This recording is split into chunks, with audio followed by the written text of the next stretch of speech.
Hey, this is Dave from Revocation, and you're watching The Age of Metal.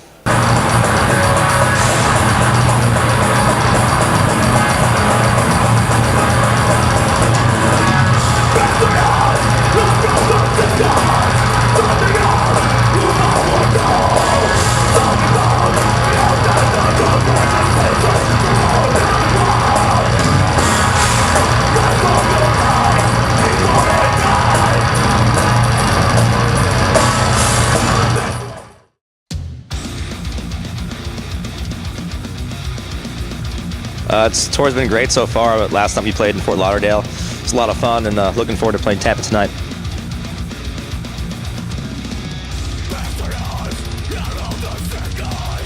Yeah, we're all like really stoked.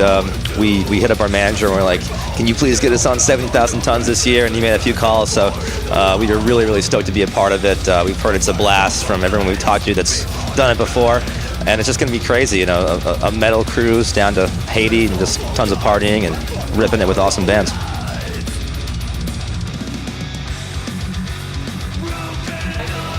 I think it's everything. That's the performance that you're giving to your audience that's might make a fan that night. And if someone's coming out and never heard of you before, that's your chance to win them over. And that's also your chance to prove to your current fans that you can deliver the goods live. I mean, it's one thing to play things on record, but it's a whole nother thing to be able to actually pull that stuff off live, and it's always really impressive when bands can sound even better than the recording. So that's what we try to strive for every time we perform, is to have that same standard that we have in the studio live.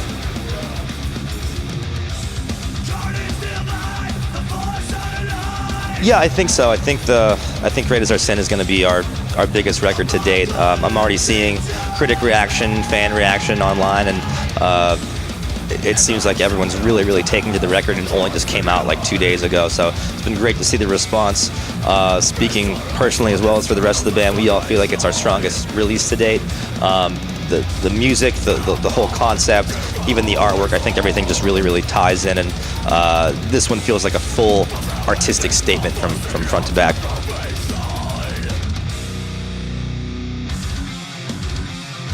The writing process was a little bit different because Ash lives in Vancouver, so we didn't have the luxury of getting together anytime we felt like we had to kind of plan it out. So we'd have some shows that we would do, like some Weekend Warrior things, and then Ash and I would get together and rehearse songs in the middle, like in between those little tours or before or after. I think in a way it actually focused us more because, like I said, we didn't have the luxury of just kind of getting together and jamming. We really had to be right on the mark when we got together. But we also utilized technology as well. So he would record drum demos, I would record guitar demos and send them back and forth. And we'd even actually get on Skype with one another and just trade ideas back and forth. So I'd play him a riff and he'd have a practice pad, and we could kind of discuss like where the rhythms were falling. So it was an interesting approach to writing, but I think the final product speaks for itself and came out really good.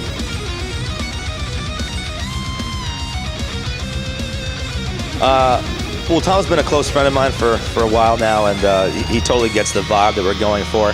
I actually first contacted him because I wanted him to do some tattoos for me, and come to find out, like in our emailing back and forth, he was already a fan of the band. So right off the bat, we had a good rapport with one another and a mutual affinity for metal and death metal. I mean, one of his favorite bands of all time is Cannibal Corpse. So he definitely is a huge metal fan and really gets the art direction that we're trying to go for. So I think it's just really a perfect match with us and Tom.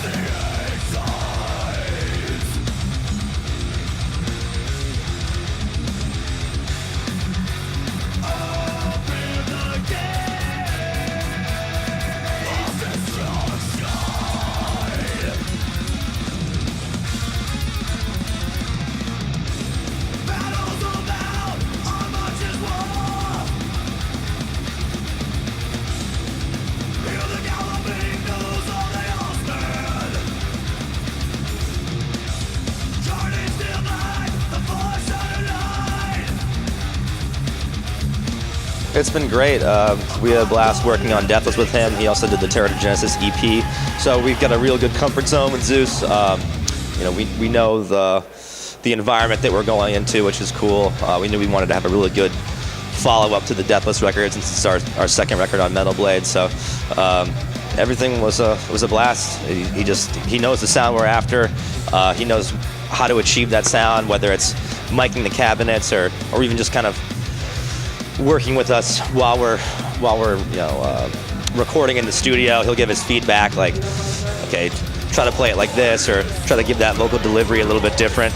So it's nice to work with someone that really is passionate about the band.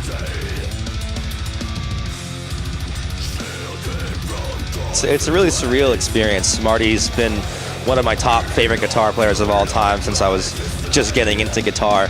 So it's crazy to hear him solo on the record. I had such a blast working with him on his solo record, Inferno, so I knew I wanted to have him on Great Is Our Sin.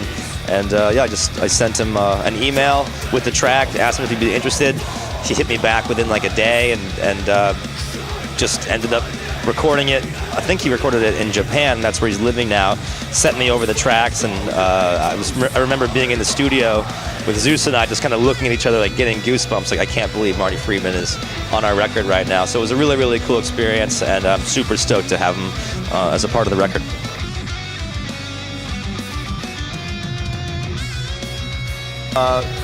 For me, it's just a natural process, I guess, right? I work on this stuff in my private time. I listen to other forms of music in my private time, so I think it just naturally seeps in over time. But I will say it's very important for me to find my own voice as a musician. That was one thing that they really tried to instill in you when you go to Berklee. It's like, don't just be a carbon copy of other people. It's great to pay homage to someone and to have influences from other people. Obviously, we're all, as musicians, collective. We're a collective of our influences, but to try to put them together in a unique way where you let your own voice speak through, I think is what's most important, and that's what I really try to strive for when I'm writing songs or solos, is to have my own spin on the metal genre. So the Arborist video was filmed with David Brodsky and the My Good Eye production team. It's great working with David again. He's done like all our music videos so far. So again, another comfort zone. The concept was basically just wanted to have like an awesome performance video with like cool lights where each member has their own sort of lighting backdrop, and then there's different shots where we all come together. So you can see what's going on, but there's also a lot of visual eye candy with the different lighting setup that's happening.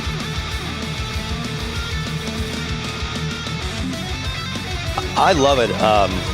Teaching for me is it's a way to give back. It's great for me. Selfishly, I like it because as a musician, it keeps me really sharp, right? So you have to always be thinking about different concepts, and you have to think about them in different ways, because depending on one student, they might not understand it if you explain it one way. So you have to think about unique ways of explaining the same thing, which I feel like really reinforces your own knowledge as time goes on. So yeah, it's really, really rewarding. I've had great experiences with music teachers growing up. I went to music arts high school and also went to Berklee. So forming those connections and bonds with teachers really made me the musician I am today. So if I can give back in any way and inspire a student, no matter what the age group, it's really rewarding.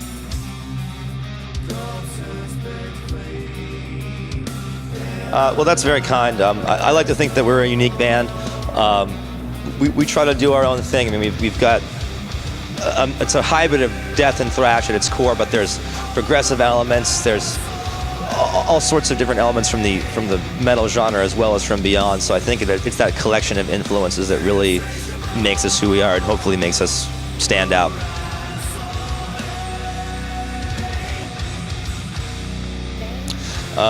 Thanks so much for the support over the years. Please go out and pick up Great Is Our Sin. It's out now. So yeah, come out and see us on tour and say what's up.